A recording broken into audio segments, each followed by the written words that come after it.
So ngayon guys is pang day 11 na ngayon sa ating barbershop challenge. Sa ating kita sa ating barbershop pang 11 na to guys. Dahil wala tayong update sa pang 10th day no dahil wala tayong barbero na duty dahil mayroon silang nilakad guys no. Tapos yung isang mga barbero ko guys wala dahil mayroong kuha na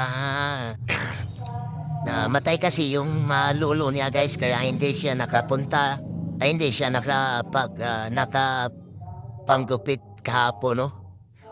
So hasta nung isang araw guys no. So yun naman na guys no, ang update sa ating barbershop ngayong araw guys. Ika 9 11th day. Ika 11 nakaadlaw guys no sa ating barbershop challenge income. So ito guys, ang ating isang barbero, pang 11 na to guys. Pero ang tent natin is wala no. So 11 na tayo, diretso tayo sa 11th day. So ito guys no, ang ating kita 26. So 26 lang guys ang nakita natin ngayong araw guys, pang 11th day.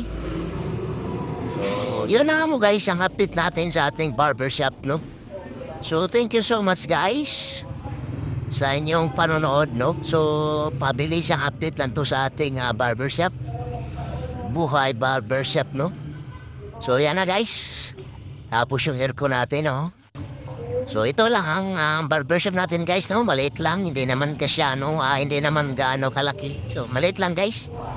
Dalawang barbero lang magkasya, no? So, yan na guys. Thank you so much guys. Bye-bye.